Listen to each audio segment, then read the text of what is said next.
There is a new credit card issuer in town, and while they are not perfect, they are, I think everyone would agree, very interesting. Today, we're going to talk about Cardless. My name is Sean, and I'm here with my co host. Hi everyone, I'm Sherwin, the other half of the Credit Card BS podcast. Today we're all about the cardless issuer, which is quickly gaining popularity. Contrary to its name, it does actually issue credit cards. They've mostly been focusing on like partnerships and co-brands and stuff. Would you say, Sean? Yeah, I think kind of their whole strategy is go to these companies that maybe haven't gone through the due diligence or the effort to get a partnership with like a major bank like Chase or Amex and say, hey, look, we can issue you a credit card. And so you can get on this whole loyalty scheme thing. You can start earning more income for your airline or your chain or whatever, partnership it is much easier than the other banks. I think that's kind of their whole strategy. They seem to be partnering with airlines that aren't as popular necessarily, at least in the US market. Yeah, it's definitely taken the fintech approach, I would say. I mean, they currently issue the Avianca cards, and there's a Qatar Airways credit card that they issue. They will soon issue the Built card. So, as you know, the current Built card is issued through Wells Fargo. But if you've been reading the news, Wells Fargo is actually losing a lot of money on that card, and they're not seeking to continue the contract. So, the rumors I've read is that Built will relaunch with cardless and possibly have multiple tiers of cards, like not merely a no annual fee built card, but also like a premium and ultra premium built card with an annual fee. So I'm going to be keeping my eyes on that and what it means for cardless. And of course, we'll update you if that ever launches. Yeah, it's really interesting to see some of the cards they've launched. I think like one I want to talk about is the Qatar Airways cards because these are not really talked about that much. They're not S tier cards by any means or by any stretch here, but they're interesting enough, I think, that they should be brought up.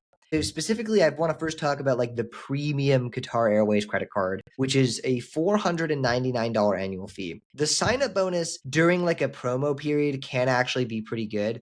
As at time of recording, it's not that great. It's around like 50,000 or something Avios, which is a totally mid bonus. But the card comes with some interesting benefits. So, one, you get Qatar Airways gold status just by opening the card, and this is only for the first year, but you do get Qatar Airways gold status for that first year. And this is interesting for two reasons. One, because it confers One World Sapphire, but even more so because this is One World Sapphire from a foreign airline, which allows you much more generous lounge access policies when flying domestically in the United States while having that Qatar Airways number attached. So you would have easier access to, for example, the Admirals Club lounges compared to if you have a domestic One World Sapphire number. So I think that is really interesting, actually, because it's like you're paying $500 the first year, you get a sign-up bonus, but then you get kind of like this almost, I would say, I have to double check the exact like lounge access rules, but I would say more valuable than an Admirals Club membership because you don't actually like just have to be flying like American and you can access other One World lounges as well. And so it's a very interesting perk. And the other thing I think that's really interesting about this card is you get a reward fee waiver for unlimited usage if you spend $15,000 on the card in the first year or $25,000 on the card subsequent years. For Qatar Airways booked flights with Qatar Airways Avios and Qatar Airways Metal, unlimited reward fee waivers. So if the award taxes on your economy flight are $300 round trip, those are waived. If you have a $300 one-way business class flight that you've booked on points, but you pay $300 in taxes, that's waived. That's interesting to me, not in the sense that like, okay, yes, it totally justifies the card and offsets it, but it's a perk that we really haven't seen on other airline cards. And I think it would be a really nice way to see airline cards go because a lot of these, let's be real, a lot of these award taxes and fees are kind of excessive, especially on a lot of airlines. It's like, well, I'm already paying my points and now I've got to pay even more money. I understand things like government imposed taxes, so at least like the airline doesn't directly lose money paying those. But it does seem silly that I have to pay like fuel surcharges, for example, because it's like, well, that should really be part of the ticket I'm paying for with all these points I've saved up. So I kind of like this direction that they've taken these cards in the sense of like, it's interesting. I don't know how good it's going to be or, in the future implementations of cards. I'm not saying this card is particularly that amazing, but I just think it's worth pointing out because I find it to be very unique and interesting as a strategy. For sure. I mean, I'm still skeptical on whether this card is good in long term, right? Like it has, I think, a 4.99 annual fee. There's not really any like anniversary points or annual statement credits of any sort, to my Oh, the knowledge. one thing I forgot to throw There's in, this reward fee waiver is on the lower annual fee card as well. I see. But it does require spending either 15K in the first year or 25K subsequent years, right? So it does make you think Yes. like, oh, if I'm spending that much money, what's the opportunity cost? Putting it on another card. For example, if I put 15K on a Hilton Surpass, I can get a free night award that I can use on a room that can cost more than $1,000, right? Because it's uncapped, any standard room.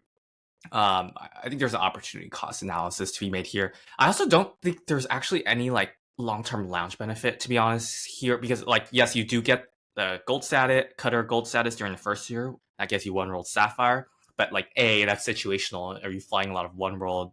Do you frequent AA lounges or Alaska lounges? And do you go to an airport where like the party pass sucks so much that this is actually going to get you that much additional value?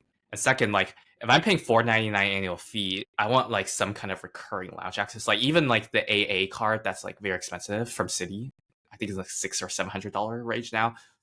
Like gives you like AA lounge access like indefinitely. So like I'm confused about what the value here is after the first year. But I do agree with Sean that it is very interesting that to have like these fee waves and like this giving like status in the first year. I think the Aeroplan card also does this. It gives you, I forgot what the status tier is called, but the Chase Aeroplan card for the first year gives you the first basic tier of Aeroplan status, and that does give you like a Star Alliance gold or silver or gold, whatever the basic one is, and that also gives you like a bunch of fee waivers on like Aeroplan on certain things. So I think there's a valid comparison to be made there. I think another thing about Cardless I wanted to mention is they seem to have a one card per person rule. So like if you have a Cardless card and you want another Cardless card, even if they're like completely different co-brands or completely different like branding, different airline or different sports teams. They had sports teams cards at one point.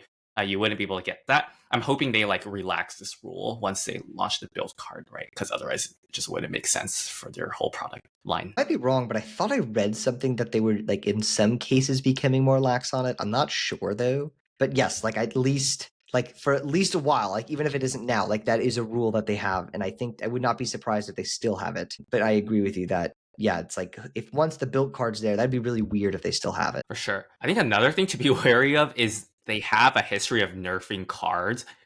And this isn't really unique to Cardless. I feel like it's a pattern for a lot of fintechs in general. So, for example, they used to have a Boston Celtics card among other sports teams. And they had very interesting multipliers 7x on rideshare and streaming, and 4x on dining. And the 4x was uncapped initially. And, not many cards give you 4x on dining. Then, after a lot of people had already signed up, they eliminated the 4x multiplier on dining. And I'm just like, okay, it's to be expected. The Uber credit card, used to have 4x on dining, and that was axed. And then, like, the US Baked All2 Go had 4x on dining, and then they've capped it, right? So, like, this type of stuff happens when you're offering above industry standard multipliers. It just gets nerfed. And finally, like, they just discontinued all the sports cards, including the Celtics card, and just like, I don't even know if they like product change people or they just closed the account.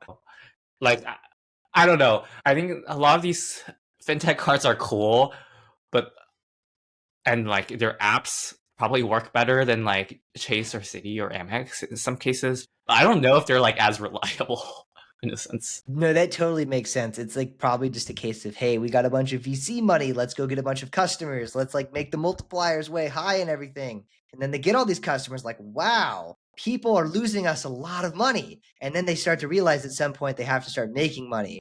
And then they make the card suck. And then it's just kind of this bad cycle of, yes, like now we don't trust them. And so, yes, I totally agree with you. Like for issuers like this that have this history of nerfing cards, you do want to be careful, especially when a card seems too good to be true. Because, with some of the cards like this, when they have these really good multipliers, it's like, yes, the economics of this just don't really work. And so if there's an issuer like that that is notoriously unreliable, and then you take this card that seems like, this doesn't seem like it's sustainable, well, the very simple answer is it probably isn't, and they're probably going to change it. So that's always something important to be aware of. Yeah, I mean, my ballpark is like generally 3% dining unlimited is what an issuer at most is able to offer. And if they're consistently able to offer more, there's usually catch, right? Like Amex can do 4x on dining on Amex Gold, but that's because you can't cash out MR for like cash at 1 cent per point. Otherwise, it would Yes. not And there's work. also a big annual fee with it. Exactly. And then like anything above 2% cash back on like all purchases is also suspicious. I mean, the recent US Bank Smartly card had massive nerfs when they offered like very high cash back on all purchases. Just like economically it doesn't work. Like 3% on these categories, like 2% on off spend is generally like what is sustainable if we're talking about uncapped spend. So I just like be careful of this. I mean, Brex also had like a massive overnight devaluation. Brex is another like fintech issuer. They mostly do like business banking. Like I like some of their products and they're cool, but it does not seem that rewards is the primary focus anymore after that devaluation, right? So you just kind of need to take that in mind. Don't apply for like a fintech credit card just for like some high multiplier. Like it's probably not going to last. That's like my recommendation to people. Yeah, totally agree there. I think it's something that you just need to be aware of. Like, that's one thing about the traditional banks, as much as they have their problems, they're definitely much less nerve heavy, right? They just don't have the need to. They kind of, because they're more like risk adverse, they kind of calculate things out a little more in terms of the long term play. For sure. Okay, so if you enjoyed today's episode, please give it a like. Let us know down in comments below if you've ever had any experience with Cardless and would like to share. It really would help us out if you subscribe to the channel. And Sean, why don't you plug our Discord? Yes, if you want to connect with an elite group of award travelers and credit card enthusiasts entirely for free, check out the Travel Lane Discord group at the link in the description. If you want to support the channel even further, check out our YouTube memberships, totally optional. Thank you so much for watching, and we'll see you next week.